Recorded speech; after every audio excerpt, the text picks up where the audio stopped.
PAX. Oh, that's DCP right there. Hello. Okay, let's do it. Let's fucking do this. Oh, I just want to grab a backup here. Sorry. Oh! That's you drinking Moosehead, I assume. That was you who did that tweet, right? That Instagram Christian. He always hashtags Hunkburger when he... I try to remember to hashtag Hunkburger so everyone knows it's me. Also, I usually kind of put fart there, too, sometimes. Yeah, exactly. Your hashtags usually make zero Yeah, the wife sense. wanted beer, so it's like, all right, let's get a 28-pack. And you don't capitalize. People don't capitalize in hashtags. I don't care if it's not proper English. It makes it easier to read. I agree. No. Completely. You look at my hashtag. Since you complained about that, I said that actually makes sense, and I make a cognizant effort to put capitals in all the words for hashtags. You look at my fucking tweets and whatever, and I do. That is actually kind of a good point. And I know Dijo doesn't, because I'm surprised you haven't busted his balls, but I have been doing it, and I'll admit that I only do it because you said this makes things easier to read. I go, I think you're right, and I'm going to start doing that. Well, thank you. It's not like my job is to interpret what people think about how they look at computers and websites. No, but then you look at my hashtag and say, you look at my freaking post and say, what the fuck? I can't read it. Capitalize your hashtags, and I did it. I'm glad we've cleared that now. What are we talking about tonight? Not the guy on next week's podcast. So. Hashtags all night and spoilers. Okay, so let's do hashtag. Hello, everyone. How you doing? Welcome back to the Atomic Geeks Podcast. This is episode 255. That's like 45 or something away from 300, so that's got to be something. My name is Michael DiGiovanni. I'm in Toronto, and I am podcasting under the influence once again because I'm drinking me one of Bellwood Brewery's Catherine Wheels. Let's see what other minor bit characters have showed up for a small part on the podcast tonight. Well, Sparks Are Gonna Fly. Catch that reference if you can. That's a Catherine Wheels song, who's a band also here in Canada. My name is Mike Downs, and I'm at Boxwood Brewing, which is my basement bar, and I'm drinking some Old Mike's Red in my Atomic Geeks fucking beer mug. Oh, hello, Internet. It's your pal Christian from the town of Oakville in my basement. And some sweaty nights are coming down to Oakville because my wife says to me, I want some beer tonight. I said, oh, wait, you want beer? We're going to have Moosehead Lager. Moosehead Lager. I've got something else to say, but I can't remember what it was. But let's just remember, I'm drinking Moosehead Lager. Yes, let's not forget that. Downs, after last week, I wonder if our e-commerce site blew up after you mentioned the mug that we're using. How many more sales did we get last week? Well, was I doing that last week? That's how drunk I am when I do this. I can't believe I was drinking out of it last week. But yeah, no, we've sold more of it. Our sales of Atomic Geeks pepper spray didn't spike a little bit, possibly. Actually, in the region of Oakville, we've sold a lot of those. As a matter of fact, I'm not sure what that has to do. Well, that's not my fault. I wasn't home at the time. All right.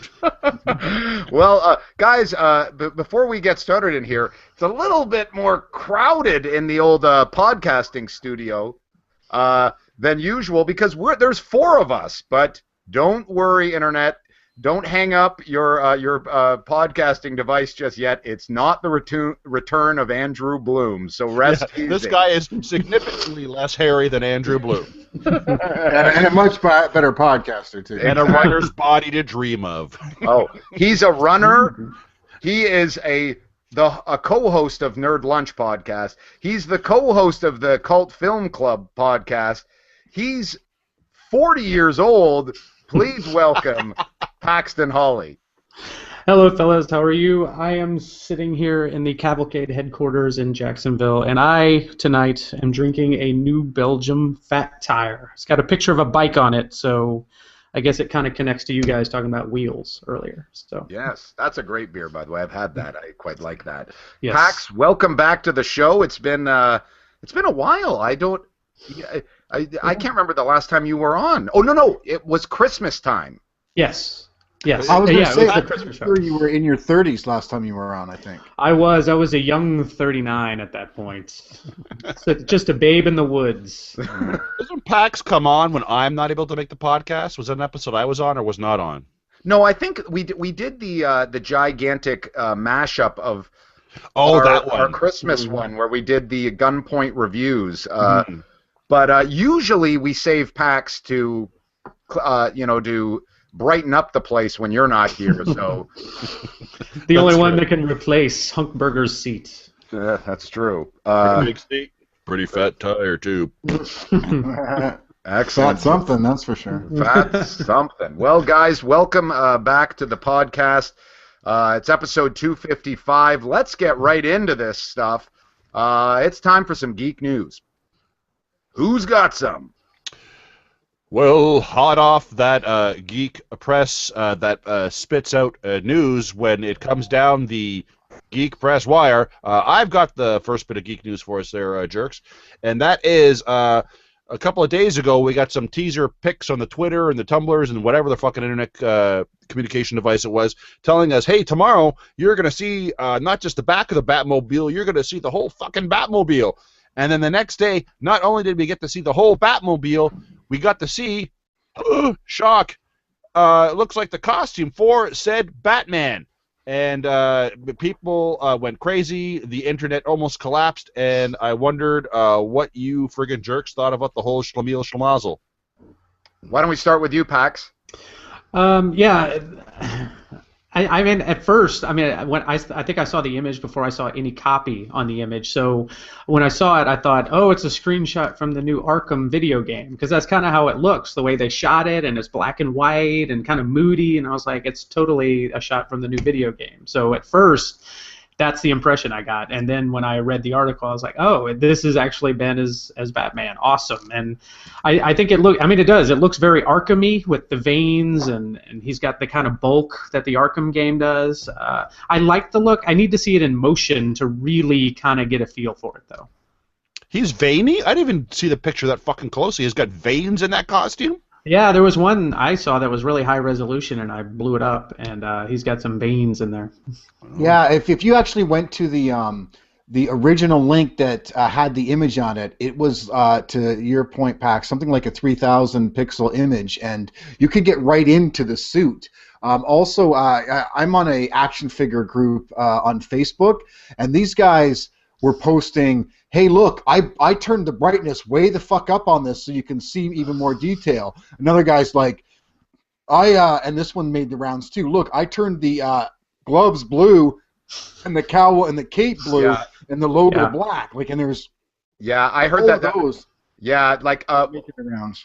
Our fan and friend Reza posted on our Facebook group that on Reddit apparently there's a whole list of how people have colored the image, and they've put filters on it and stuff like that down, so people have just gone crazy for it. That's a really good observation on that, Pax, because I didn't connect the Arkham game to it. That's actually very accurate. I think what they're now kind of looking at the shot, I think there's a feel where they're trying to do the Dark Knight Returns a little bit, the type of costume. He's wearing a lot of muscle mass. I, for one, love the cowl. I like the short ears. I think that looks awesome. Yeah, that was funny. Like, when I saw that, I was sitting here with the wife when it came on, and I'm like, wow. I'm like, this is different. And she's like, what do you mean? I'm like, and I've got this big Alex Ross print here. Those look like his cowls look like it's a stiletto. Do you know what I mean? And I'm like, this, this is the short, Frank Miller. And she's like, okay. And I'm like, this is just, it's a very different Batman. You know what I mean? So. She goes, I have no idea what you're talking about. Can we get back to watching The Real Housewives, please? Yeah, I like the real. I also really like the cute bear cub Dark Knight Batman ears on the cowl. My only concern, to be overly particular and picky, is that he looks a whole ton of muscle. I mean, I think a bit too much muscle for my liking, but again, that's a very minor point, I think. But it is the bulk is very obvious. I agree with Pax that we got to see it move. We have to see it a little bit more out of in context of the rest of the movie. But that was inescapable. I mean, it looks like I said, that short, stocky, big, bulky, Frank Miller-y Batman. But I don't know. I kind of agree with Downs. I like that it looks different, that they're moving away from the Nolan Burton-y looking Batmans. I think this, but it still feels like Batman as well. I think it looks, I'm surprisingly happy with it. Yeah. Sorry. Go ahead. There. I really liked it. I thought they've done a very good, for all the negative press of Ben Affleck being cast in this. Boy, a lot of people I know or online were liking the hell out of this thing. Now they've since there's been a lot of mopey Batman comments in the last 24 hours. Like, it's funny how people will love it instantly and then within 12 hours start hating it and already making fun of it. But I think the initial reaction from most people was, this is pretty goddamn good, I think, in my opinion. Yeah, if I agree, I am being cautiously optimistic about it. I do like that it's different. I do like kind of where they're going with it. If I'm being perfectly honest, I agree with Christian that he does have a little bit more bulk than I would like for a Batman. But again, it goes back to, I need to see some kind of footage of him moving in it, because just the static image doesn't really give you the full picture. Yeah, like a little disco dancing, or possibly a cartwheel or two. Yeah, a little Macarena. Yeah, running in jogging shorts, maybe. We gotta see him. We gotta see him move. We want to see Batman saunter a little bit, man. Glide across the floor. I mean, how's this guy? Yeah, we don't know what kind of Batman is he gonna be. Slide across the roof of the Batmobile for us, please. Yes, please. But put him on a treadmill. Do something. But could he do a jumping jack? Anything? A backspin? But Downs. Before we end on this, it's so true though, people. The internet, that's what I'm using, the air quotes there. People, the internet, we're all the same thing. That's what I'm calling all the people who use the computers. Just People the internet. who do podcasts and talk about geeky things. Like, they cannot wait now to make memes out of shit. Like, you know what I mean? Like, as whether you love it or hate it, like, it's confusing now, because you're almost like, I don't even know if are they hating it? Like, they have to make fun of it because it's what we do on the internet, sort of thing. But it's just so funny how they honestly, I'm just getting, I'm tired. I'm getting so past it. It's like, all this fucking backlash, and then this fucking thing comes out. It's fucking pretty goddamn awesome. I mean, in all reality, I don't think anyone expected them to come out with a unique, looking like they're taking some direction. Like, it looks like they're going, the game's been successful. Let's keep that going. Let's Frank Miller this shit up. Maybe he'll be an older Batman to the younger Superman. You know what I mean? Like, I don't know. It's all good to me. I just think of this cranky old Batman sitting on his front porch right in front of the Batcave, crying out, shaking his cane. Hey, you henchmen, get off my goddamn lawn, for crying out loud. Get off my bat lawn. Glasses on the brim of his cowl. That's right. He's got on his bat belt. He's got a big thing of Metamucil on it. That it's He's got one of those fishing hats on with lures in it. That's right. Like bat slippers at the ready by his rocking chair. Fucking Ace the Bat Hound. Woof. Oh boy. Well, I better. Poor Batman. I was gonna say poor Batman. Poor cranky old Batman. Cranky old Batman. Well, is it true that there were 2 pieces of geek news for this evening? That's true. I like how you're acting surprised, considering Christian said that he had the first piece of geek news. So, anyone paying attention should already be expecting more geek news. What I have to say. I don't listen to that level of detail of what you guys are talking about. Yeah, it's not like you're hosting or anything. I do. I got to keep this shit in canon. I couldn't pretend to be surprised that you're asking for geek news because it's already been let out of the bag. Let me just say, you want to talk about a complicated continuity? It's this podcast canon. Like, what is canon or not? Are these supplementals? Are these a part of the actual canon of the book? I mean, when they go, is the C2E2 special? Are we supposed to listen to that? Or did that really happen, or was it like some fake episode? Like we did the delegates in a podcast rules. And I love that it's Downs that's the canon Nazi in here. Exactly. Yeah, he's got that big giant book that he uses with a quill and a pen to write down all the events and rules of the friggin' lore of the Atomic Geeks podcast and its network affiliates. No, keep stalling. I don't actually know the details of the news. I was going to look them up while you guys were making stupid jokes. But let me bring us back round to part 2 of the Geek News. And this is, we talked about a trailer last week. It's another trailer. Boy, DC's kind of stepping it up on the television front, I would think to say. They dropped the most recent trailer, which is the Hellblazer trailer.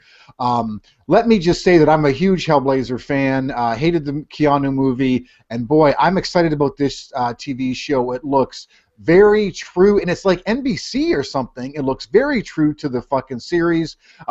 It's got a blonde British guy, a blonde guy with an accent. Like right off the bat, I think your league's the fuck ahead of what they've done before. So I bought right into this trailer. I assume you guys have seen this. So I wonder what you guys think. I'm in complete agreement. I think is it called Hellblazer or Constantine? I think they're going with Constantine. Sorry, did I say Hellblazer? Yeah, sorry. Yeah. They're going with the Constantine name, and it is on NBC, which is surprising. But yeah, I mean, the guy looks like pretty much like he stepped out of the comic. I mean, he's wearing the trench coat. He's got the blonde, fucking messy Sting hair. He's got an accent of some United Kingdom place-ish.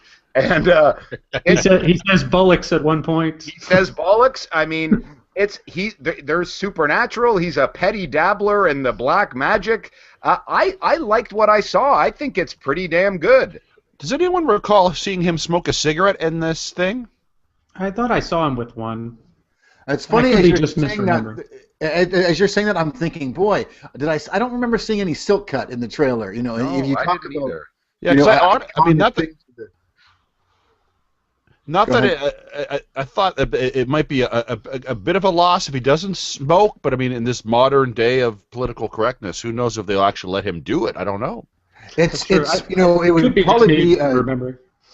Well, it would probably be a challenge with NBC, right? Like, unfortunately, that's something that's so integral to the character, but NBC just might not be allowed to have someone who smokes on TV. Yeah, you might be right. I don't know if there really is any major network show that has a lead character that is a chain smoker. I think the last time they had that was maybe on the X-Files with Smoking Man. Like, yeah, that guy only smoked when there were like shadows around, or if he was in the parking garage, right? I mean, he didn't smoke anywhere else.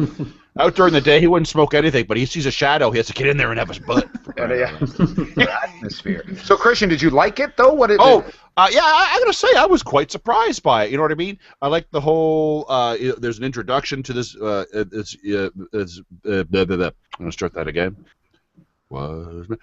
There was an introduction to her, that female character, into the world that he sees, and a lot of pretty friggin' snazzy special effects and stuff like that. You know what I mean? And it was nice to see that friggin' dude from Lost, which I didn't think would ever get another job again, to be in this as well, which was kind of surprising. But again, Angels, Demons. He's a guy in the trench coat. I was pretty. I liked it. Yeah, I agree with you. It looks like they nailed the tone. The guy, I guess the guy looks the part. It was tough to see too much, but I think he's going to be pretty good. It looks like they nailed some of the subject matter, and I said from the beginning I wish they would have named it Hellblazer, and then everyone was like they'll never name it that. But then they used Hellblazer in the trailer, so I thought that was kind of interesting. But I guess they want to go with the name. I like it. It looks good. I will definitely check it out. And unlike Downs, I didn't hate the movie. I actually kind of liked Keanu Reeves' movie. I thought it was not bad. Far be it from me to. Jesus Christ. He didn't look like Constantine, but other than that, it's a pretty good movie. Yeah, if you want to watch a movie about a bunch of fucking angels and demons in hell that isn't Constantine, that has a black-haired guy, it's a fine fucking movie. But there's nothing about it that makes it Constantine, except for what it's about and where it takes place. The character is not John Constantine in the slightest fucking bit. That's why I'm actually surprised to Pax's earlier point, that in order to wash that dirty taste out of our mouths, why would they? I think they should have gone with the Hellblazer name, because I think my concern is that. Hold on. Let me go put my tie on and comb my hair back, and I'll answer your question right in a second. It's because we've said it before. There's an audience who know. There's more people who know the movie and Keanu Reeves' Constantine. There are nerds who have podcasts and know the name Hellblazer, or at least that's what their research tells them. But doesn't that audience that's aware of that movie, don't they hate that movie? Doesn't matter. It's about brand recognition, Mike. There's no such thing as bad press. The fact this is a reboot doesn't matter. As far as they're concerned, all that gets wiped clean, and it's like they know this character. That's more likely to make them spend their 8 ducats to go to the theater.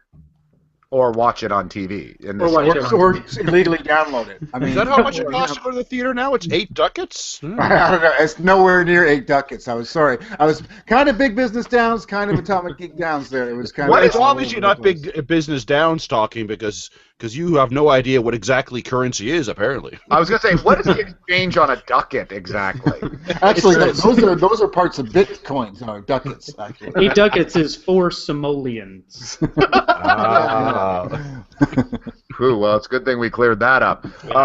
So exciting. But I mean, I don't know if you want to drop that, but DC is starting to step it up in terms of television. We've kind of been on them a little bit about their movie, and their prospects there, but they are literally poised to make some serious dents in the television landscape.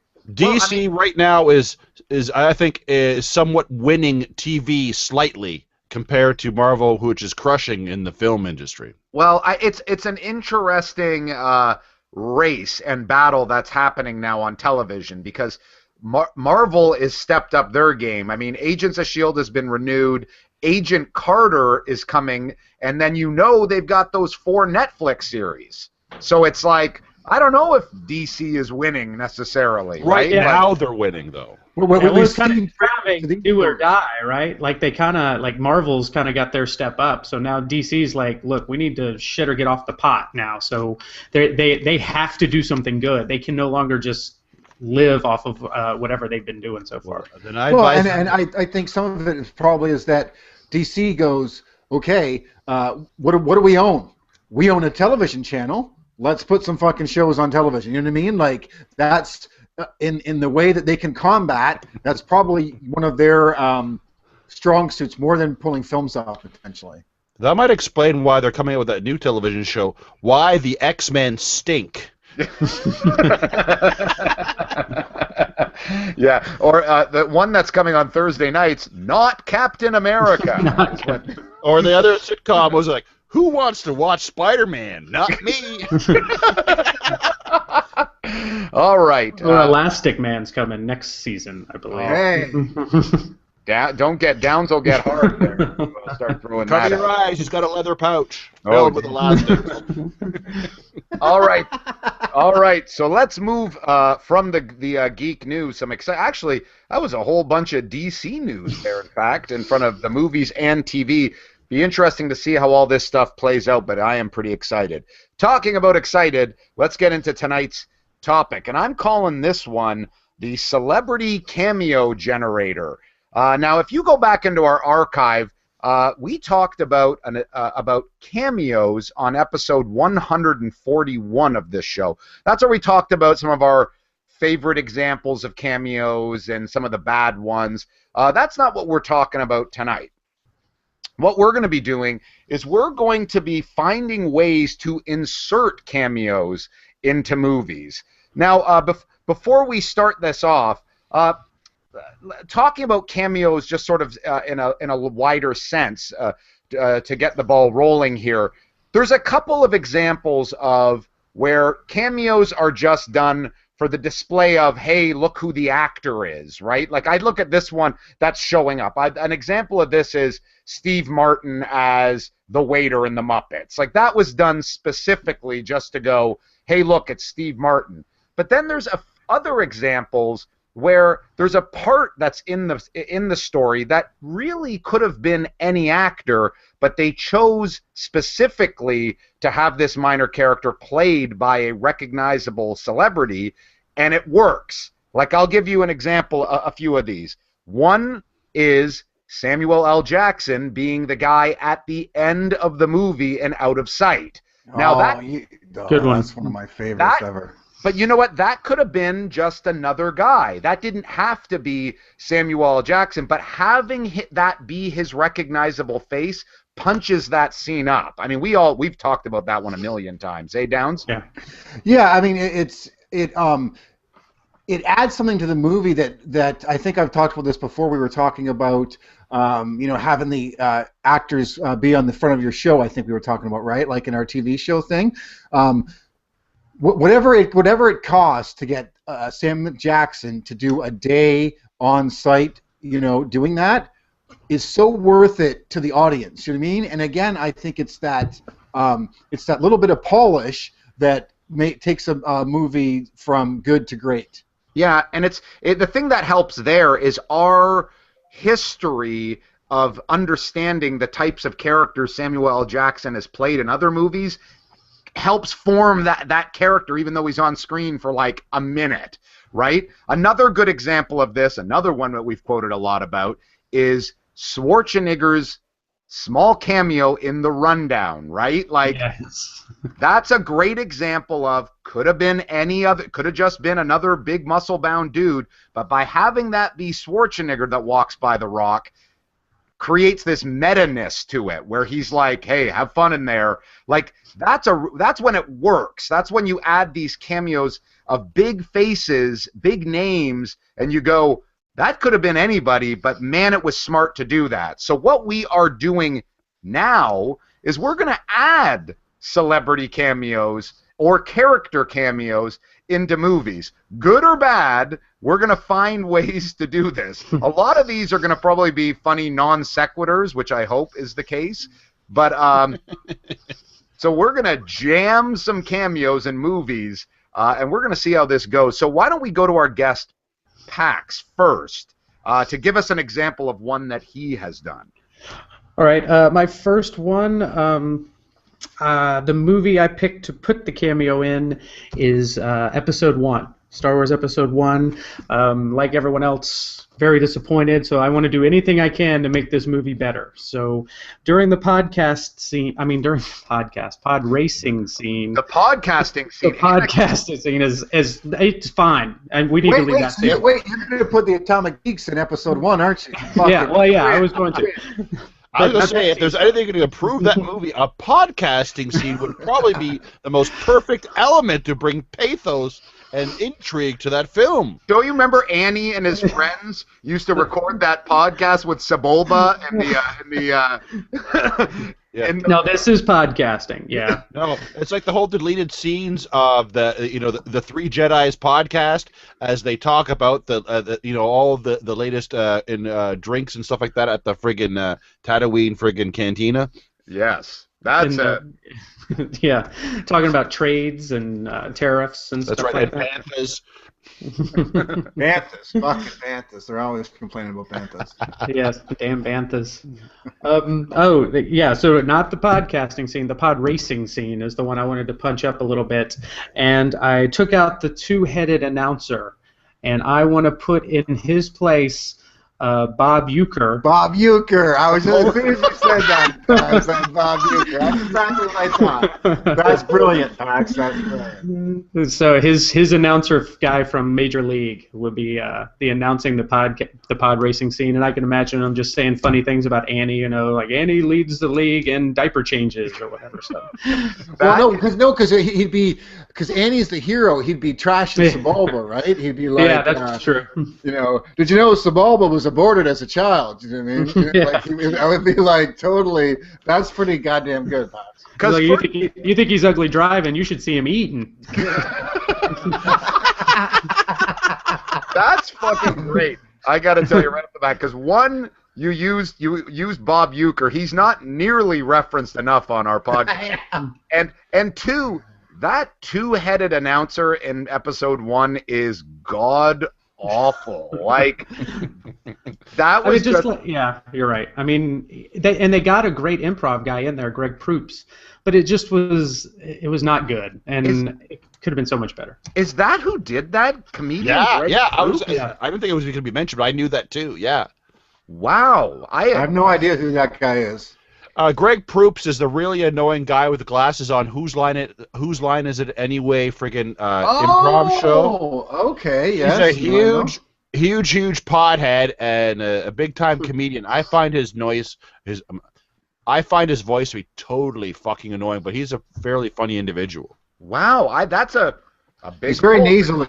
He's very nasally. Yes, he is. Yes. I did not know that. That's quite a bit of fucking little gem Easter egg there. There you go, man. You cannot fucking say you do not learn shit listening to the Atomic Geeks podcast. And he's also one of these jerk comedian podcasts. He's also one of these jerk comedians who's jumped on the goddamn podcast train trying to steal our thunder, for crying out loud. Oh, I tweeted about that today. Fucking wrestlers all jumping on the bandwagon. We're the pros, baby, right here. Well, that's how I knew Greg Pro. I knew him simply from podcasts. I didn't even know he was on Whose Line Is It Anyway. So I'm learning all sorts of stuff tonight. But but that Bob Uecker, that is absolutely an awesome example. So see, like Pax, you just nailed that right out of the gates here. The thing is, I have to ask now, because Pax set us off in the right direction. I would assume with this exercise that Star Wars was going to come up. Did anyone else do a Star Wars scene? I have a Star Wars scene. Then Downs, why don't you follow? Okay, I wasn't going to do this one next, but since we did kick off the Star Wars, and a lot of mine, it turns out, are replacements of characters. I guess this was too. I guess maybe they all are, but good, because one of mine is questionable, but now I feel free to talk about it later. Okay. So, but I'm going to the original trilogy. As a matter of fact, I'm going to Return of the Jedi, and I thought of, what if Admiral Akbar wasn't a fish? And I thought, how many times have I thought about that lying in bed trying to get to sleep? But only because of the Atomic Geeks podcast have I ever thought about this. And then I thought, how hilarious would it be if that was Don Knotts? He looks like a fish, Don Knotts. I know. He looks kind of like the guy, and I'm like, and I was trying to picture Christian doing a good impression of, it's a trap. Like, you know what I mean? I don't even know how to do it. And Knotts played a fish, right? The Incredible Mr. Limpet. Didn't he become a fish? Yes. That's right. An animated fish, though, not a real fish. Though. But Don Knotts had those big fucking bulgy eyes and stuff. Can you just imagine? Like, it's a trap. Like, it's a trap, totally. Yeah, I can see, Don Knotts basically wearing that whole white kind of friggin' tracksuit that friggin' Akbar was wearing, but his hair would be more like friggin' Back to the Future friggin' Dr. Doc Brown? Doc Brown hair, for crying out loud, and him just flipping out. Whoa, it's a trap, Andy! Actually, you know what? In the Fringe universe, there is a trilogy that is Spaceballs, and I'll guarantee you Don Knotts plays Admiral Akbar in that fucking version. Yes, and that's a pretty good replacement. Like, I can almost see if Akbar had to get physical, he'd have to do those like that karate chop hands that Ralph Burley always had to do. Yeah. I think in physical comedy it would be Ralph Burley, but in voice it would be classic Barney Fife from the Andy of Mayberry show. Yeah, for sure. Listen to him talk about there's traps, we gotta nip it. This is unbelievable. This exercise is already working because we've mentioned Bob Uecker and Don Knotts. Like, I know, wow. That's great. I mean, and you're right. I mean, he's a perfect guy for Akbar. Like, he actually kind of looks like the personification of him in a way. That's like, it's so funny. When I first started thinking about the topic, I was like, this is hard. But then a couple of them came to me. You know what I mean? And this was one. I was literally on the bus, and I was like, oh my god. I've got one, and I'm like, I was literally thought, Christian, this would give us a good Christian impression of Don Knotts. But your Don Knotts wasn't that bad, and who knew Pax could rock such a good Don Knotts? I don't know where I got this reputation of this Rich Little of the goddamn podcast. If anything, it's like, hey, when I hear a guy do a horrible impression, let's ask Christian to do it. That's kind of what we meant, though. You weren't congratulating me or pumping me up. You were trying to make me feel like shit. Yeah, we were trying to actually get you to do it to humiliate yourself. Oh, okay. Well, good business as usual then. Okay, as you were. Well, I also did a Star Wars cameo because, come on, you're adding people into movies. Think of there's few movies that have more characters in them, and then few movies that we watch over and over again. We might as well put them in movies that we're going to see at least. Yeah. To me, I went back to A New Hope. Star Wars Episode 4, but let's be honest, it's the first one. Yeah. So if you remember, there's the scene where Han all of a sudden says run, and he chases after the stormtroopers, and they run away from him, and he's like, and then he goes around the corner, and then he turns around and runs away scared. I want to add an extension to that scene where it's two of the... You're adding a whole scene. Wow, this is pretty broad. We can do this, though. We can do this. You can add non sequiturs, as I said off the top. So then you add on to that scene that two of the stormtroopers take their helmets off, and it's Simon Pegg and Nick Frost. Because you need two Brits to all of a sudden start doing the... What the hell was that? Why did we run? He didn't even shoot at us. I mean, it was one guy. He ran towards us, and we ran away. There was clearly more of us. I have to admit, that scene is a little stupid. Yeah. Well, it was funny back then. Now it's not that funny. But having them in there is funny because I can imagine like one of them, like Simon, saying like, "Well, why'd you run away?" And I was like, "Well, why'd you run away?" I was like, "Well, I was following you." Yeah, it's like honestly, they have to be British. That's half the joke there, right?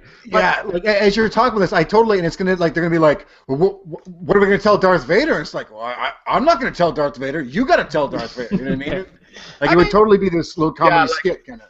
I mean, we looked so stupid. I mean, he was just running at us and yelling. He didn't even fire at us. Why did we run? Like, be like, here, let me shoot you. Let me shoot you so that we look like he shot us. Right?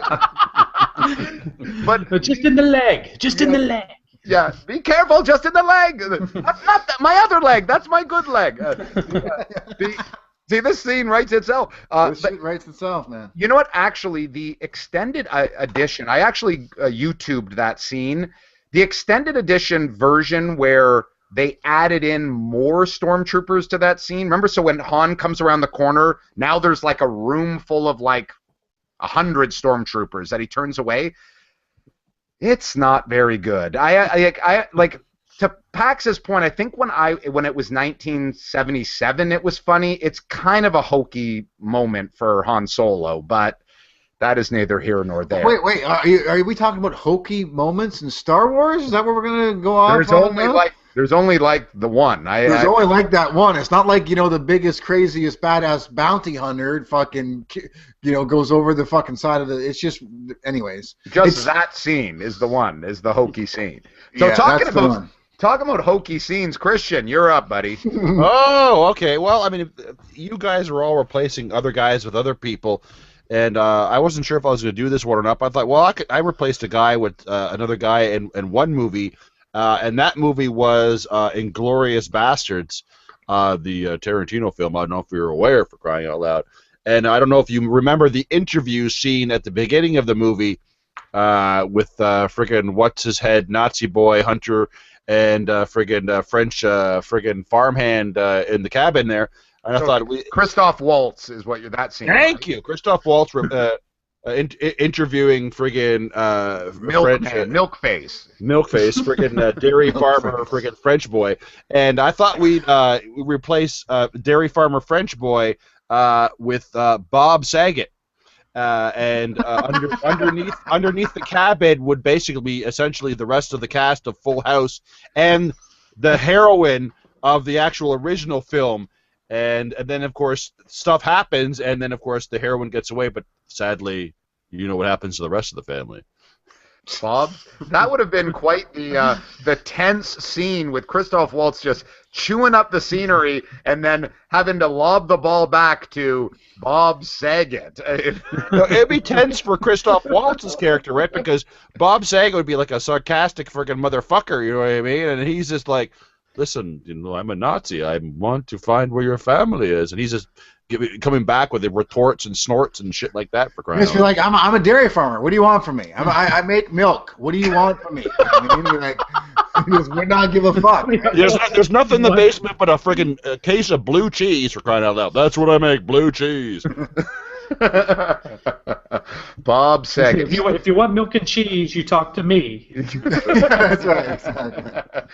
Bob Saget, he could use the work, so I'm sure he would. He'd appreciate that, Christian.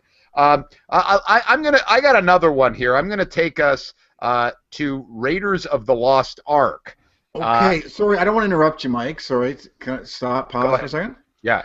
I have another Quentin Tarantino one. Oh, okay. Sorry, then go. Yeah, you follow that. Do we have anybody watching?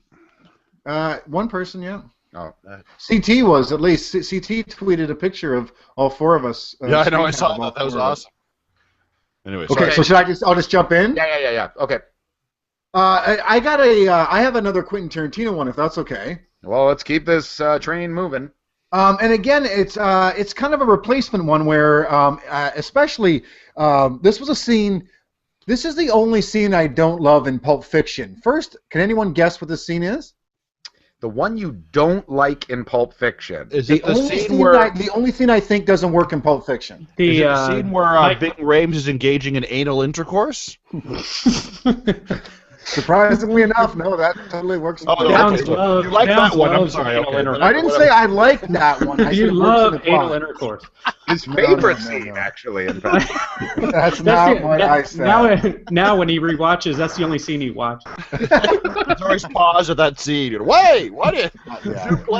My guess, and this is a serious guess, the Jack Rabbit Slim scene. No, I don't mind that. I mean, it's fluff, but you know it works. Any guess from you, Dijo? The scene do you not like the Eric Stoltz scene with the needle? No, but I did think about changing out the characters in that scene. I did ponder that. However, wait, I've got it. You do not like Bruce Willis and his girlfriend. Close. You're in the right church, wrong pew. I don't love the post-fight cab scene. Oh, okay. With what Esmeralda Villalobos. Yeah, I was gonna say, what scene could you pick? Because everything is so fucking good in that fucking movie. But you know what? That scene, I could agree that yeah. Do you know? It just doesn't work. Sorry, go ahead, Mike. Sorry, but did you guys know that character, the Esmeralda Villalobos, was from another movie? Really? Yeah. I think so, but I didn't know which one. Which one is it? Ernest Goes to Camp? It is, yes. No, there was a movie about, she was a cab driver in another film, and Tarantino liked it. It was a small indie film. He liked the movie so much that he took that character and used it in the movie. Oh. Interesting. Okay, well, I mean, I don't mind the character. I just don't think the scene works very well, and it's funny. That's why it might feel out of place, though, right? Like perhaps. But see, I think it's a pretty good exposition because Butch is telling us what's just happened. So I don't mind that. I find that scene very forced. I don't find the actors have a lot of chemistry. I find it really weird and awkward. Okay. And on the DVD I have where it's an extended edition, it's actually a longer scene where they talk longer, and I'm like, please, for the love of all this holy, cut this shit out. So I thought, okay, we need to. Sorry, but this is something where QT got it wrong. So first off, there's a character change, actor change, and a theme change. So first of all, excuse me. There's a two-pronged approach to this change to the Pulp Fiction script and scene. One is an actor change, and one is the kind of theme in the way that she's going to portray her character. So first up, we'll get the jokes out of the way. But you know her from Modern Family, probably what I think is the most beautiful woman on the earth, Sofia Vergara. needs to be in this movie with her gigantic mammary glands. There's one for Andrew Bloom. But, the problem with Sofia Vergara is that on that show, Modern Family, she's probably the most annoying thing on the planet. It's such a juxtaposition I find myself in, trying to masturbate while that show's on.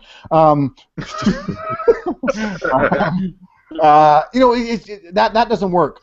She needs to be, I think, a little bit more of a seductress driving this cab, I think. And she needs to, I think, just be a little bit more, not like trying to fuck Butch, but I think she needs to be like a little bit turned on by that he's just killed someone a little bit, and Butch has got someone at home, so he's not interested. So it doesn't go anywhere. But I think it needs to. The scene could have more a different mood, and I think it could be more interesting. And then why does the guy not want to fuck this hot chick? Oh, because he's got this little French thing in the background. So I think the whole scene would work much better that way. I think you just tapped into one of my greatest fears, which is being, seduced by a cab driver, for crying out loud.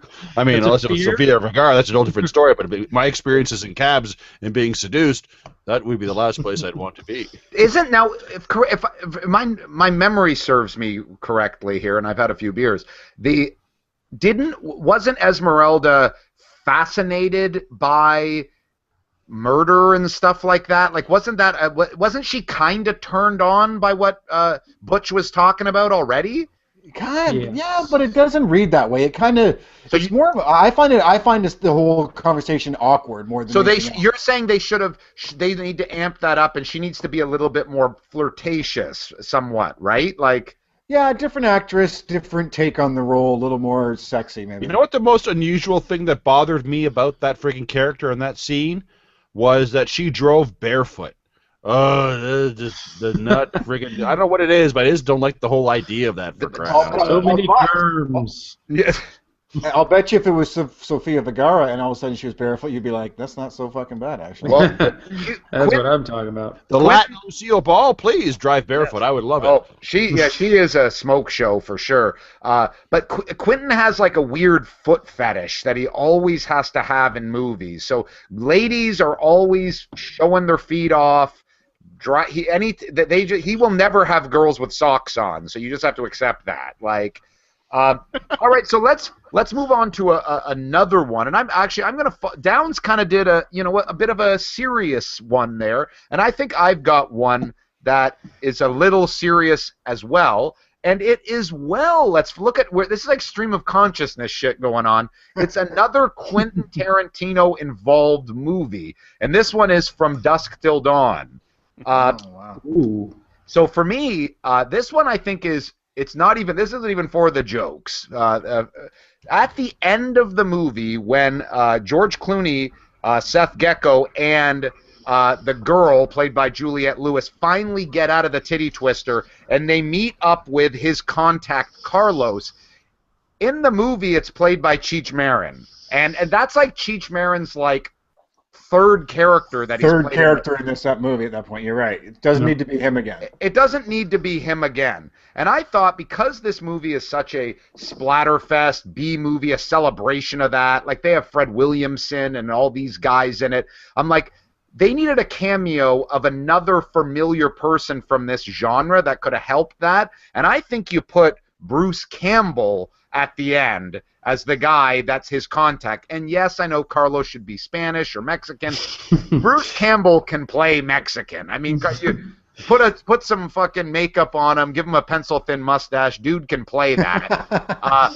But I just think Bruce Campbell would have added a little bit of that, almost like that Samuel Jackson punch to the end of that movie a little bit more because of his place in B-movie history. And also, I by that point I was like, oh, Cheech Marin again, come on. Yeah, and I think that's a great idea because he would have brought the cachet of being Bruce Campbell, but he also could have played the role maybe a little bit more sardonic and played the lines a little bit to make it a little bit more of an interesting role, even though he has such a short. I mean, could have had the opportunity to steal the scenes he was in, whereas Cheech Marin was just Cheech Marin again. Yes. Yeah, totally. I'm totally picking up what you guys are putting down. Again, at that point, it was anticlimactic that who this guy was, when that was, again, a perfect opportunity to instead, now we all know that, Rodriguez was doing this, this was a non-budget or a non-union film, so he couldn't get people to appear in it, right? But that would have been a perfect opportunity to pull out, like, it could have been anybody, it could have been Clint Eastwood done up, or, like, you could have had, or who else was I thinking as you were talking, Rutger Hauer, I don't know, like, you could have pulled some old guy out of nowhere, right, and just had him be like, oh my God, it's that guy, you know what I mean? Like, that could have been a much better way to end that movie. Rutger Hauer is exactly in the vein that I'm talking about. Yeah, but I don't think anyone's in the theater going to go, oh my God, Rutger Hauer, though. Dude, yes. I would have done that. Yes, people going to see Dusk Till Dawn would have appreciated that. So when you guys saw the freaking Dark Knight, for crying out loud, when Rutger Hauer was on the board of directors for that freaking company for Wayne Enterprises, you went, holy shit, it's Rutger fucking Hauer. But think about it wasn't the end of the movie. I went to my wife, hey, that's fucking Rutger Hauer. It wasn't the fucking tense movie at the end of the scene at the end of the movie. If it was, I would have been like, holy shit. Like, think of the context of that movie-going experience, though. The Dark Knight is, like, high class. This is, like, drive-in movie fucking Dusk Till Dawn. Like, the whole movie was a celebration of those fucking popcorn movies. I forgot we are talking about the star of Blind Fury, for crying out loud. This is exactly. Which is an excellent movie, by the Yes, way. it is. It actually is a fucking very good movie. I'm not kidding. I was saying that with all the truth in my heart. I'm It's a great action movie. All right, so Pax, why don't you give us another one? Oh, pause for a second. Yes. I do have another Quentin Tarantino. I have a Quentin Tarantino. Wow. Okay, Oh sorry. my God! Holy shit! Wow. Do you want me to interject, or you want to throw to me? Yeah, no, you just interject. Go. Before you decide to move on to somebody else, I'm sorry, but I feel I have to say out loud for podcast listeners to hear. I also have added a cameo to a Quentin Tarantino movie. This is like, I don't have to throw to anybody. We're just going to Just go. Pax is going to have some connection to the next one. Okay, go, Christian. My cameo has to do with the movie Kill Bill. I'm assuming it's Kill Bill Volume 2, where essentially Beatrix Kiddo walks up to the ticket counter at the airport and says, 1 ticket to Tokyo, please. And it was my hope that we could add like another 5 minutes to that scene where she actually has a conversation with the ticket attendant there, which I thought might be most suitably played by Kristen Wiig. But considering she wasn't even on SNL at the time, I think my suitable replacement for the ticket taker would be Molly Shannon. Yes. So she would basically walk up and say, 1 ticket to Tokyo, please, and then she would be, inundated with a barrage of questions from Molly Shannon. Oh, go to Tokyo, eh? What's your plans? Who are you going to see? A family there? Let's hear all about it.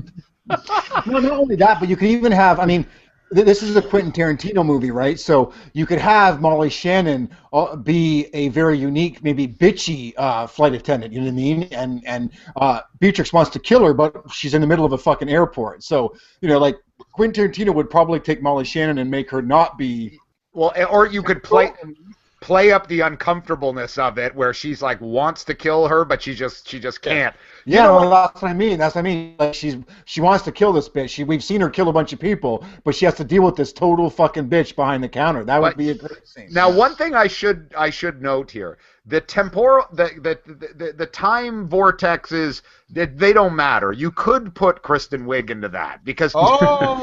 I didn't know the time vortex was in my play next for one this does not work in a time vortex. Well, maybe it does, but I have a couple where the characters they don't align with when they but Molly Shannon it works equally as well. I almost even thought where I had a vision when you were saying this, I had almost David Spade's character from the airline that'd be like. Which one? Bye-bye. The bye-bye. Good luck on your revenge. Bye-bye. Yeah. He's on his headset. Yeah, he's the whole time. Don't forget. Sorry. Are we ready to go? Are we ready to load up? Yes. Sorry. Yeah. Now, the important thing is, who has a David Spade movie that they want to add a cameo into? That we could Is keep he in this- any of my movies? I'm trying to see. No. Oh, I don't know. No. searching through my notes. What was his famous movie? The fucking white trash movie, Joe Dirt. Oh, Joe Dirt. Yeah. Joe yeah. Dirt. Pretty Well, funny he was movie. in Tommy Boy. He was in Tommy Boy. That's true. So Pax, let's throw to you then for another one. All right. I actually am not connected to anything we've talked about so far. This is For good. my We're next starting one. fresh. We're starting fresh. Way to go. Way to follow the flow of the Starting podcast. Clear fresh. the palate. Clear the palate. Clean break. My next one is the movie I picked is Karate Kid. At the very end, the tournament scenes, the best part of the movies, the final match. I'm again doing. This is, I guess, the same thing now that I think about it. I'm replacing the announcer for the match, and I want the announcer for the final match between Daniel and Johnny to be Michael Buffer. Okay, if you had $5,000 to say to me, do you remember what the announcer from the Karate Kid movie looked or sounded like, I can tell you right now, I am not going to put $5,000 into my pants pocket today. Yeah, I don't know who the announcer is from the Karate Kid movies. I hardly know who the Karate Kid is from the Karate Kid You movies. are a liar. Clearly, Well, aside from Ralph Macchio and Pat Morita, I don't know anybody else who's in Wait, either of we're- those two movies. I thought we were talking about the Jaden Smith joint here. No, like that. No. Who forgets what Elizabeth Shue looks like, for crying out loud, you son of a bitch? Oh, that's Elizabeth Shue, please. She's one of my favorite. Actually, I have a huge crush on Elizabeth Shue. So Pax, wait, was it just one person doing the commentary, or did they have it in the budget for two people? Was there a color man for this? Yeah, there was just one guy. He came out with the 80s microphone.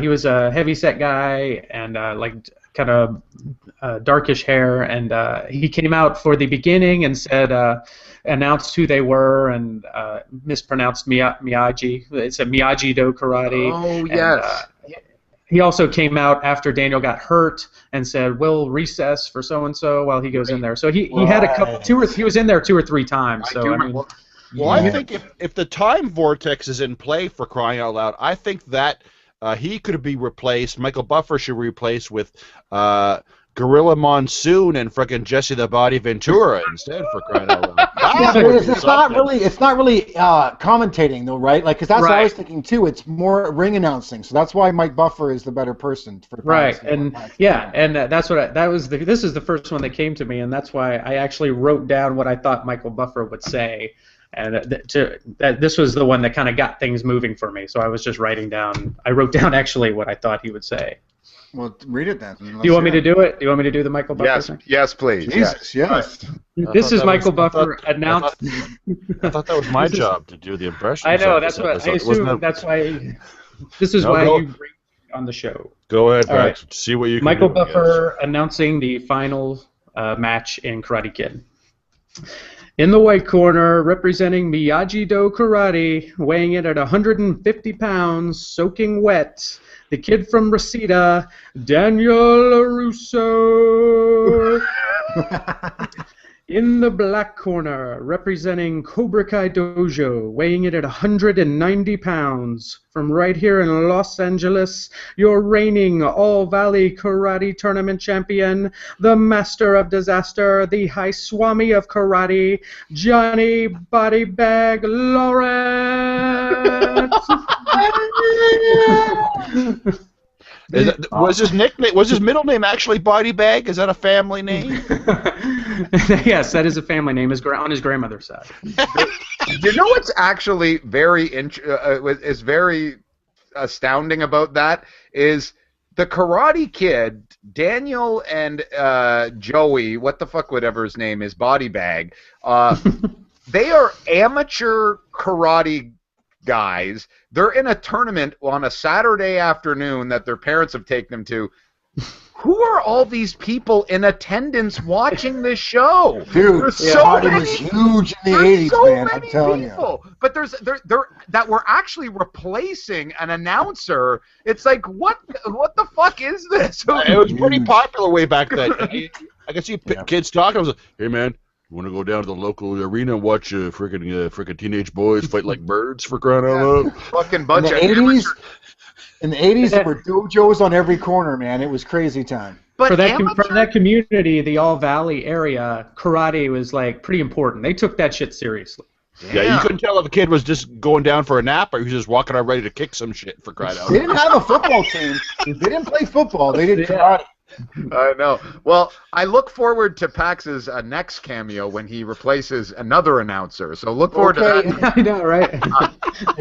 And so I don't mean to interject, but I've got to keep the riff train going. I have another Karate Kid movie. I don't have another Karate Kid movie. I have another 80s movie. Okay. I may have mentioned this movie before, Lost Boys. I don't know if... Not familiar with it. No, not at all. Not familiar with it? Have you ever talked about that movie on the podcast before? My wife's like, why am I not surprised you're talking about Keanu Reeves and Lost Boys? This one's a little bit out there, but funny enough, this was the first one that came to me in terms of a cameo replacement. And again, this is a replacement, and it's the first one I thought up on the bus this morning. I thought it was kind of funny.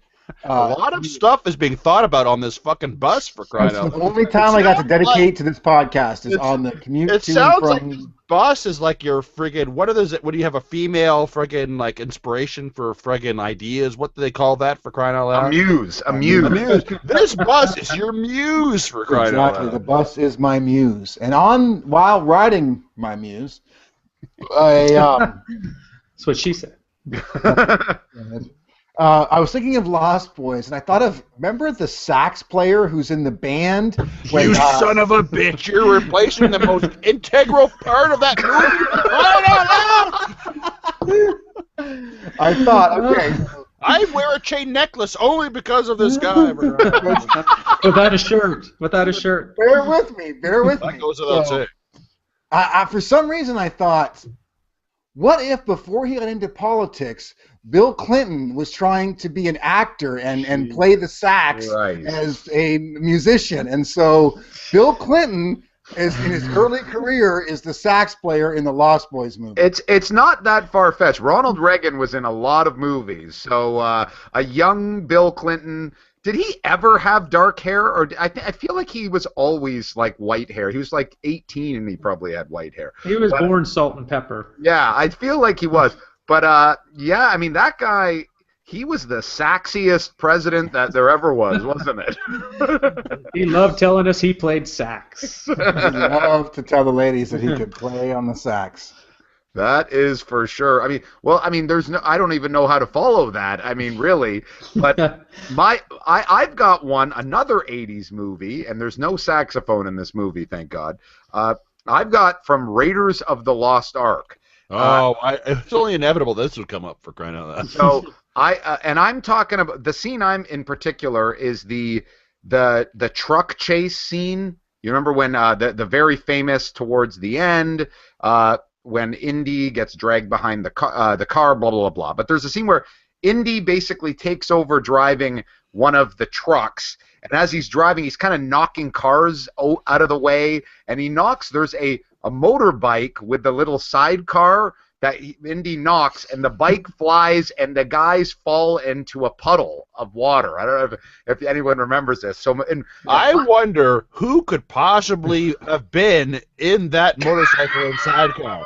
Thanks for setting me up. It's going to be in the motorcycle sidecar that Indy knocks out of the way, and they fall into a puddle of water, is going to be the skipper and Gilligan.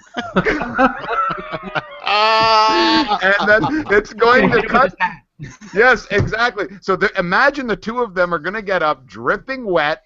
Gilligan's going to do the old spit take, spitting water out, and then he's going to go, I guess he got away, Skipper, and then Skipper's got to take the hat and smack him over the Gilligan, skip. Then Gilligan should take his own hat off and shake out a fish. Yeah. That's right. It all makes sense because as I used to be a big fan of the show Gilligan's Island, in my heart of heart, I always knew the skipper and Gilligan were bloodthirsty racists, for crying out loud. Yeah.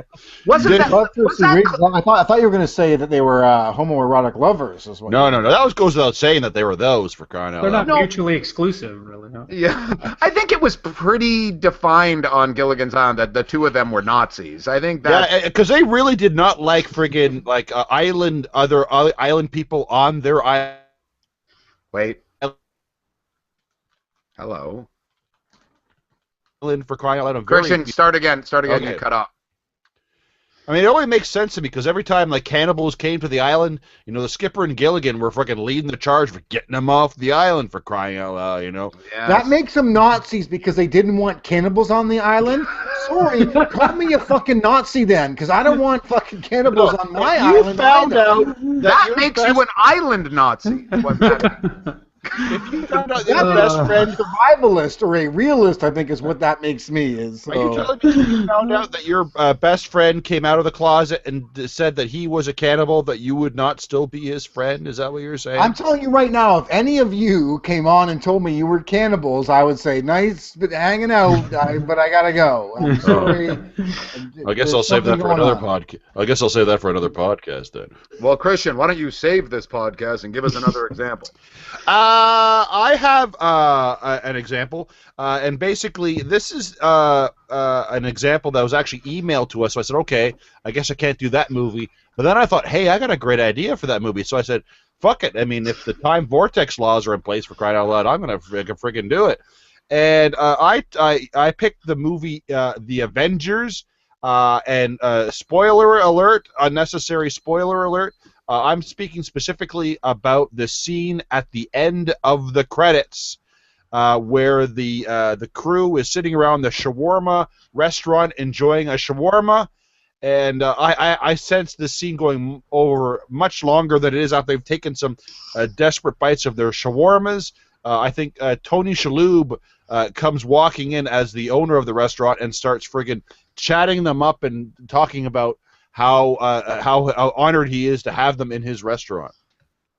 Tony Shalhoub is always like the deli owner, eh? Like, Yeah. Well, I was gonna say, is he that or is he Monk? Is he come out as his character Monk from the TV show? that's pretty interchangeable. I almost think like he's the quintessential like New York apron on. Him and John Turturro are those two guys, I think. Well, he would come out and explain how thankful he is to be able to come to this country if it wasn't for that silver armored figure who saved him from the villains of his village, and then he realizes that Tony Stark goes, "Hey, that was me." He goes, "What? No!" And there's a whole long conversation. And then he'll be like, I want to shake your hand. Then he has to, but he's got to clean his hands off his apron first. Yes. Yeah. That's right. Okay, so timeout. How many more does everybody have that they think are good ones? I've got one good one left. Yeah, I probably got one good one left. Yeah. I've got two. I've got one good one, and then one that kind of breaks the rules. It's a TV one that I just came Okay. up with. So wait. Yeah, I mean, I have a couple discussion ones that I could talk about, but then. Okay, so what we could do a couple rapid fire ones, but so everyone has one. So we're gonna go around again with one more, and then if there's any, and then I'll throw rapid fire at the end, and then we'll wrap it up. Okay. All right. So Downs, how about you give us another one? Okay. One of the other ones I thought up. I haven't mentioned this. A bit of my process for this was on the internet I did a search of worst cameos in great movies, and so I was trying to figure out what are some shitty cameos that ruin great movies, and one of those that I agreed with was the casting of Alanis Morissette as God at the end of Dogma. Yeah, I never liked that. It just it feels, and as this writer said, it feels so anticlimactic after this pretty good, or some good bit serious movie. I mean, or at least makes you think about and question some things. But it just felt like they took a shot with it. They thought the audience was going to go, oh, and I think the reaction was, it it seemed like it was Kevin Smith's friend doing him a favor, sort of thing. You know, it felt a little showy. Yeah, it was odd. Like I found her demeanor more odd than anything. I kind of respect the choice as a different kind of direction, but she was like this friggin' like retarded pixie, for crying out loud, as God. Well, exactly. Like if you were gonna do a woman, she should have been intelligent. Yeah. Well, she should have been intelligent and come out and said, "Yeah, guess what? God's a woman." And then, you know what I mean? That would have been groundbreaking. But you have like what's her fucking name? Who plays Q or not Q? Who plays in the James Bond films now? What is that? Dame M. M. That's Judi Dench. Judi Dench should have been God, like in that sense, like, you know, like a classy fucking woman, smart, intelligent, not like this impy, like mute that they portrayed Alanis Morissette as. But down. So who were you thinking? So I thought, as a matter of fact, the end of this movie could be kind of an ultimate crossover for all of Kevin Smith's other movies, and. Isn't that every one of his movies? Is so that means there's only one person who can be God. Sofia Vergara. And it's Sofia Vergara. No, it's fucking Stan Lee, bitches. Stan Lee should be the person who should come out as God. That would be like, that would totally make sense. Yeah, yes. I like it. Does connect with Kevin Smith's continuity, the Smith verse or whatever the fuck he calls that. See the thread I started way back in the beginning about what's in canon, and now I'm closing the fucking can on the film canon right there, motherfucker. I think that works. I think to some odd that might get lost on some people, maybe, but I think it's a good choice. Yeah. I don't know. I think it actually kind of sullies Stan Lee's original appearance in the Smithverse, like probably one of his best cameos ever when he was friggin' the advice giver on Mallrats. Sullies it. I think it kind of adds to it. Actually. No, because he's Stan Lee there. He's not anybody else. He's playing Stan Lee. Okay, that makes it better actually. So he's like, you saying that in Mallrats it's not Stan Lee, it's God? Maybe. I'd say you could maybe look at it that way. I think it adds a little bit of depth to his original appearance. I really like that idea. Actually. Yeah, I think that is pretty clever, Downs. Now, just before you let me stop talking, just because we haven't mentioned wrestling on the podcast at all, I thought there could be another, like a switcheroo at the end, and that would be if Mick Foley came out as God. This is now getting extremely narrow because there's only a finite amount of people who would ever think Mick Foley is God, but those people would shit their pants. They get a real kick out of that. That is for sure. Especially if they own the T-shirt. Yes, yeah, for sure. Okay, so I'm gonna do another one here for me, and this one I think is once again I'm bordering on a little bit where this could be serious, maybe not, but mine is from the movie T2, Terminator, from Terminator 2. And this is that scene, if you remember, where the T-1000 rides the motorbike off of the roof and crashes into the helicopter and then basically smashes the in the window of the helicopter, pours himself in, and then looks at the guy and goes, "Get out." And the guy jumps out of the helicopter scene. Great fucking scene, but I was like, that could have really established how much of a badass that the T-1000 was, as if that helicopter driver was someone we kind of could identify with a little bit. Sofia Vergara. Sofia Vergara. No, and her breasts. No, it's surprisingly... Bill Clinton. No, I was going to say, it's Mick Foley on Bill Clinton's shoulders. I thought, like, you put, like, Chuck Norris is the guy that's the helicopter driver in a very small scene. What are you laughing at? The helicopter driver. It's called a pilot. He's or in the pilot. Air. He's a pilot. He's a driver. Yeah, the helicopter driver of the helicopter-minator? The helicopter guy. The keep in the air upper fella. Is my turn signal on? Is this turn signal? Don't touch my levels. Which way is the blade supposed to go? What do I do with these pedals? I don't understand. Which one's the go one? Okay, the helicopter pilot driver is Chuck Norris. Because I'm thinking, like, you have some sort of established badass that's in there, and him, the T. I think that's someone's phone.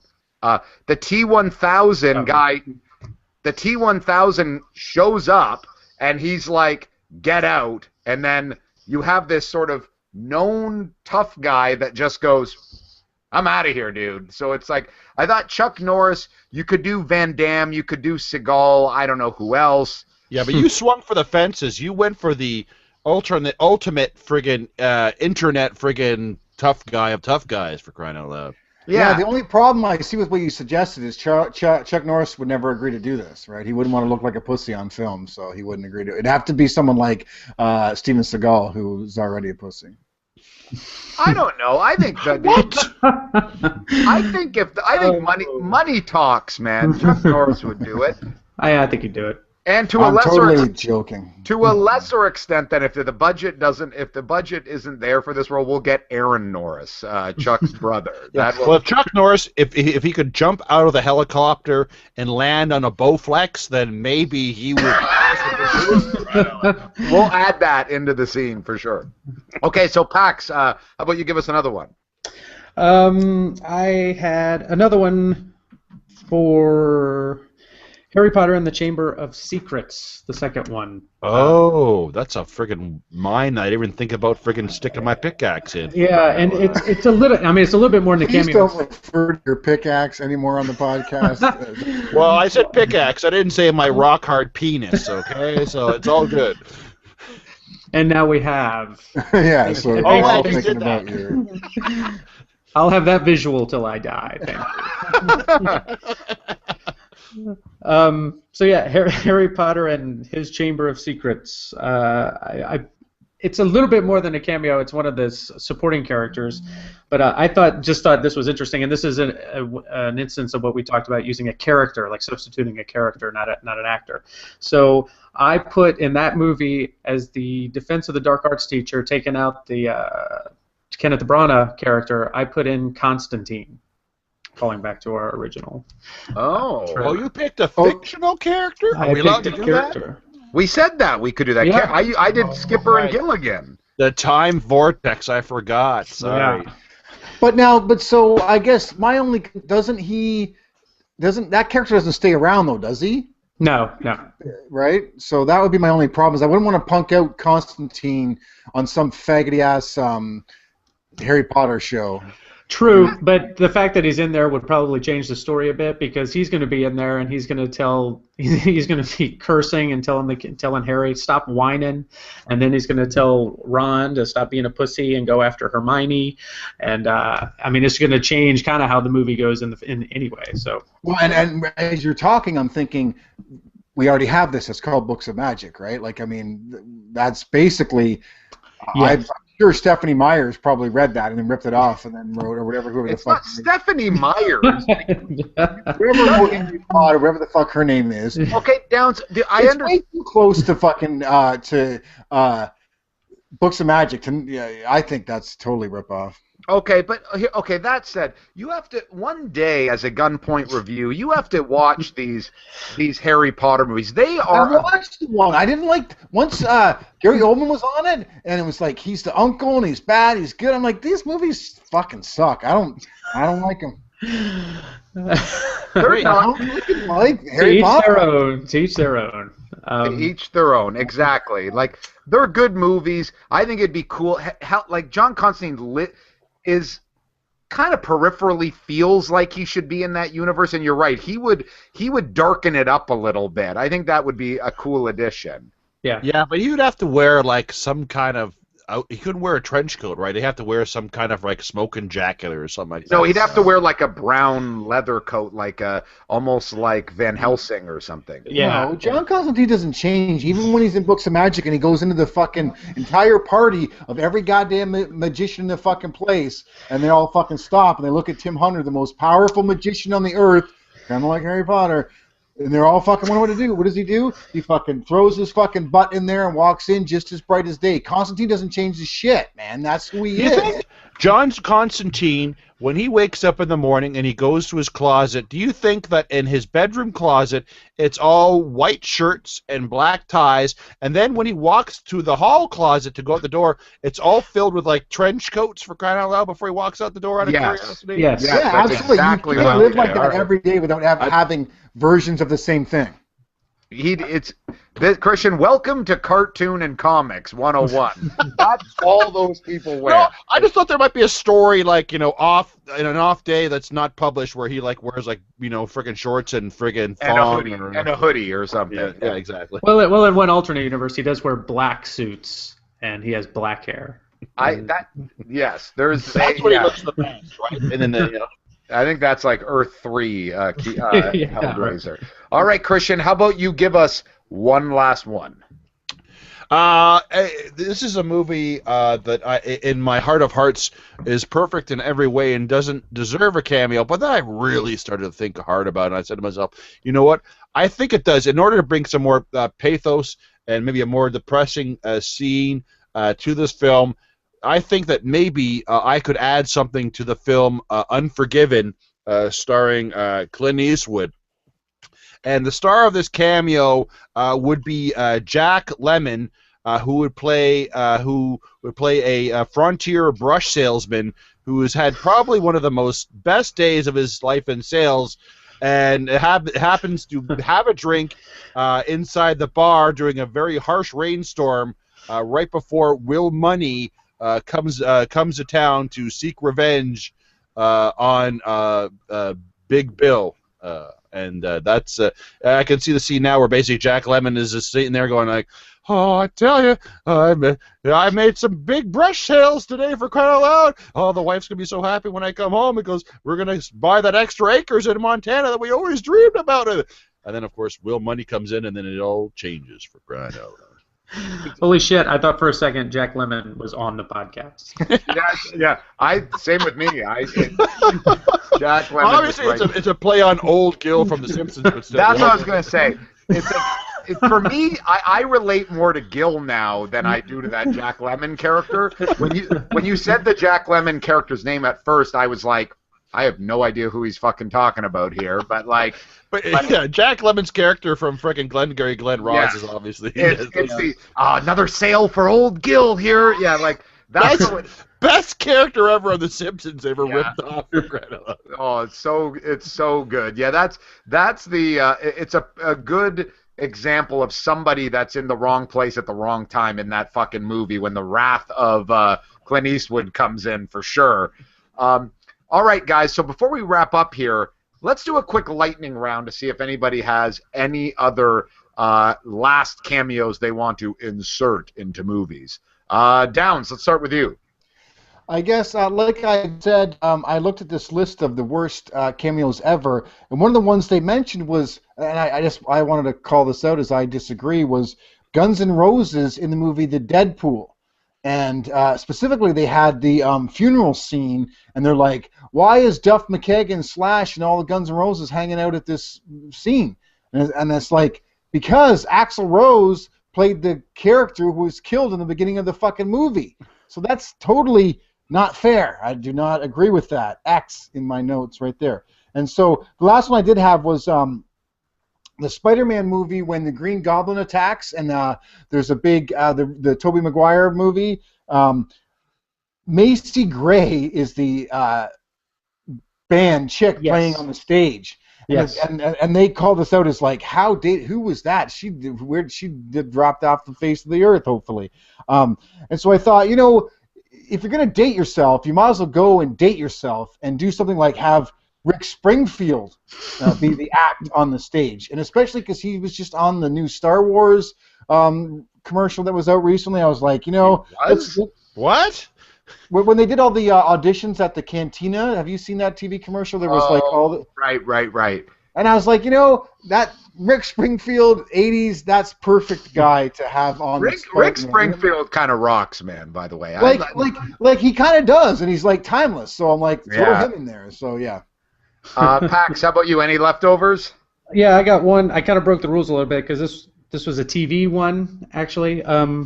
But it involves a movie star more than a TV star. I don't know.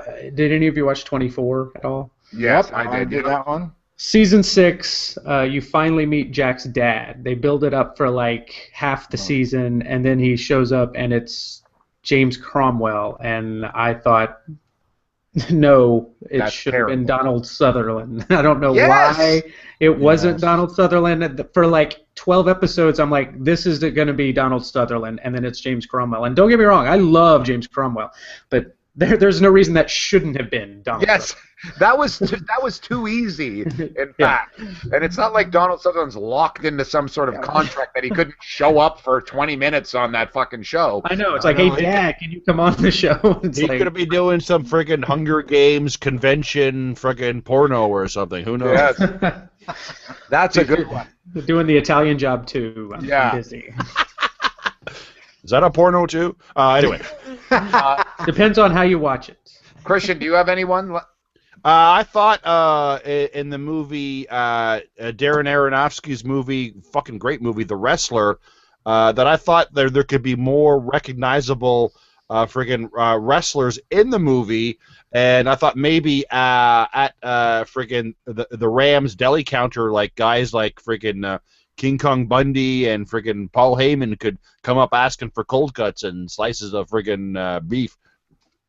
Yeah, that's actually good though. They should have had more. I know they had a lot of indie wrestlers, but they should have had like dropped in some Easter eggs of more like wrestlers. You know what I'm saying? In the background. Yeah, it's like bit. Randy Savage just walking down the aisle in his friggin' sequin friggin' cape, like shopping for cereal, but don't reference him at all. Just show him in the background. No, like have like Tito Santana play the fucking waiter at the diner or something. You know what I mean? Like that's what they should have littered that thing with old timey. You know, classy Freddie Blassie is the fucking taxi driver or something. You know what I Jake mean? the Snake's feeding his snake in the locker room. Or Yes, come on. Well, and especially you think because the message about that movie is about how these guys can't find work. It Yeah. actually, you would think, why didn't they do that? Actually, now that we That's bring it you're up. right. And from a meta perspective, they should have actually probably given those guys the rub a bit. Totally, yeah, I would think. And for me, I actually had wanted. I felt the need to in the movie The Road Warrior. You know, as all these guys are fucking having like crazy car chases and taking everybody out, one of the cars had to have J.J. McClure and Victor Prinzem in it for sure, and that is Burt Reynolds and Dom DeLuise from Cannonball Run. They got to be in one of the Road Warriors cars. yes. How long for this particular episode? Because both these fucking movies are essentially the king of cameo movies. And I held off. I didn't fucking bite that fucking biscuit. Oh, so we didn't hear any I knew it comments for the whole podcast, so. For kind of. Oh, Christian, you Anyway. cut off. But needless to say, I'm glad we're finishing off with Cannonball Run because that fucking movie is just the penultimate of all cameo movies for crying out loud. Is Dom going to be dressed in his Captain Chaos? Yes, it had to be. He had to be Captain Chaos, and then they had their car had to be one of the ones that wiped out and crashed and burned for sure. But Totally.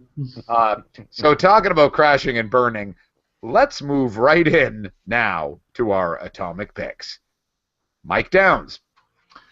Okay, not a lot new for me this week. All I have to say is if you are not up to date on Game of Thrones, oh my God. Yes, I don't want to spoil anything, but wow, the most recent episode at the time of this recording, which is sometime May 14th-ish, man, this show was awesome.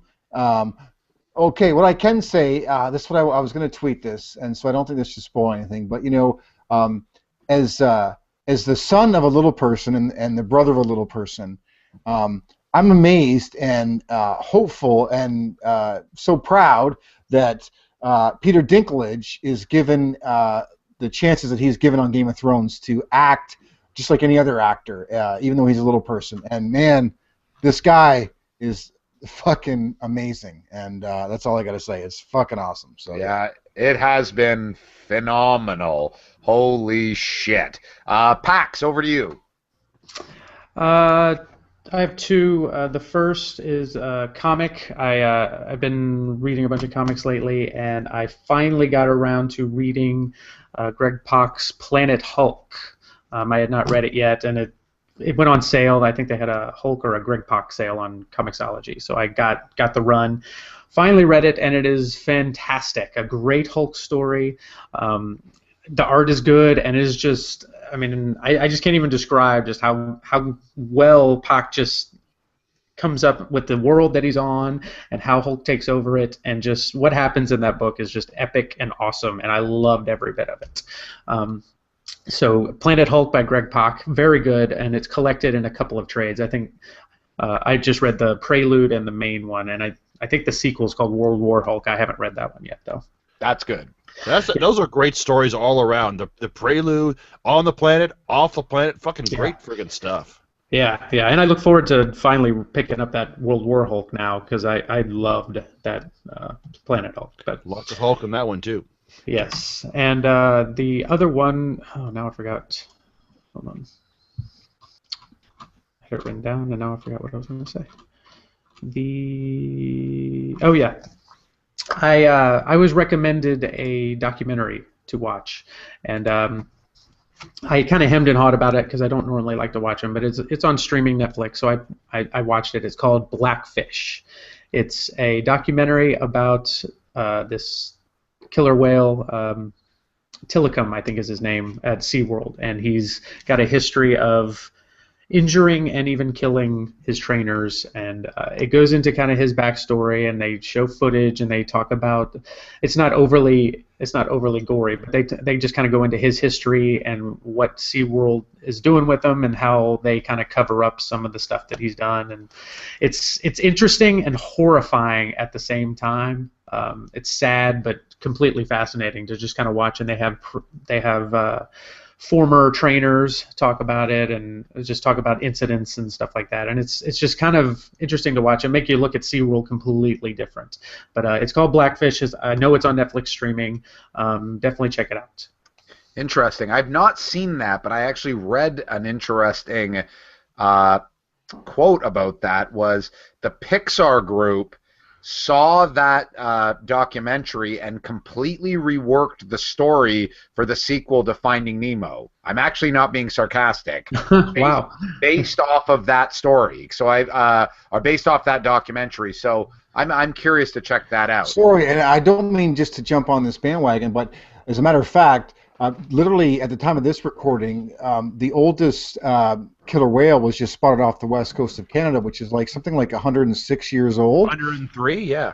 103, yeah. And this goes against everything that SeaWorld is talking about in terms of how killer whales should live and stuff. And so it's really, this documentary and a lot of kind of social media and things are really pointing at this kind of anti-SeaWorld mentality that seems to be coming along, and seems to be pretty justified. You know what I mean? And so, yeah, I've been wanting to check out this documentary, PAX, so definitely will check it out now after your recommendation. Yes. All right, so let me jump in here. My atomic pick is I've been spending a lot of time on Netflix when I get the chance, and I'm watching the Clone Wars from Star Wars, because all this shit, that was actually my nerd to do when I was on the Nerd Lunch podcast the last time. Mm-hmm. So anytime I get the chance, I'm throwing on episodes of this. I think I watched when it was airing, maybe sporadic episodes of the first season. I'm deep now into the third season, and you know what? I'm having fun with this. It's not perfect, but it is. I'll tell you one thing, it definitely makes you appreciate the prequels in a way a little bit more. It actually helps those movies a little bit more because it fleshes out the world. It kind of... What's that? Sorry, it's me. I apologize. I didn't expect that to... Sorry, I apologize. It actually, in a way, kind of improves the prequels a little bit. It fleshes them out. It kind of gives some... the background and gives a little bit more character to Obi-Wan, to Anakin, and dare I say it, like even like General Grievous and people like that. I'm liking it. There's some epic Jedi battles. I'm going to keep watching it. I'm having fun with it. You know, all of it's sitting there on Netflix, folks, so check out Star Wars Clone Wars. So, Christian. I listen to a lot of podcasts. I listen to a lot of podcasts primarily on my iPhone. And if you have an iPhone and you like to listen to podcasts, you might know that the podcast app that comes standard from your friends at Apple stinks. It is a piece of shit. And I have decided to move on from them, and I've done so. I've invested $4 healthy, well-earned dollars into a new app to listen to all of my podcasts, and that is Instacast. And I find that to be a suitable replacement for all of my podcast listening needs. Fuck that Apple shit for crying out loud. Until they get their friggin' world together. I mean, I just don't understand it. I mean, basically iTunes is the home of podcasting, and they can't get a fucking app to fucking match it. It just fucking bewilders me.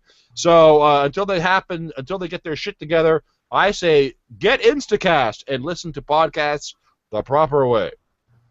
All right, so that's going to do it for episode 255. First, want to thank our guest here and friend, Paxton Hawley, for joining us. Pax, always a pleasure. Thanks, guys. I had a lot of fun. All right. Fret not, we will return next week, and I believe Mike Downs is hosting. Downs, what's up? Next week, unfortunately for my two co-hosts, we're returning to one of my favorite topics, Tech Talk. And as a matter of fact, we're going to talk about the deep web. What is it? I've been on it. I'm going to tell you all about it. And we're going to talk about net neutrality. And I'm going to tell you, everyone on this podcast, what it means and why it's important to you. And the other two idiots on the podcast will just sit there and make smart-ass comments. I'm going to talk about Transformers. I better read a book or something before that episode. So you know the usual spiel here. You can find the Atomic Geeks. We're on Twitter. We're on Facebook. We're on Tumblr. We're on Instagram. You can visit us at our website, theatomicgeeks.com. You can find us on all the podcasting outlets, iTunes, Stitcher, Christian's Instacast and TuneIn and Podday and all those places. Wherever you are listening, please leave us any feedback, rate us or review us. We love that. So for Paxton Hawley, Mike Downs, and Christian Nielsen, this is Michael DiGiovanni saying, the Atomic Geeks, out. There you go. All right. Thanks, Pax. Yeah, Yes. thanks a lot, Pax. Sorry that went a bit long, but No, that's fine. I had a lot of fun. Great time. cool, guys. Good. I got to fucking pee. All right. Yeah, I do too. All right, guys. Have a good night. Good night. Night, guys. Good night.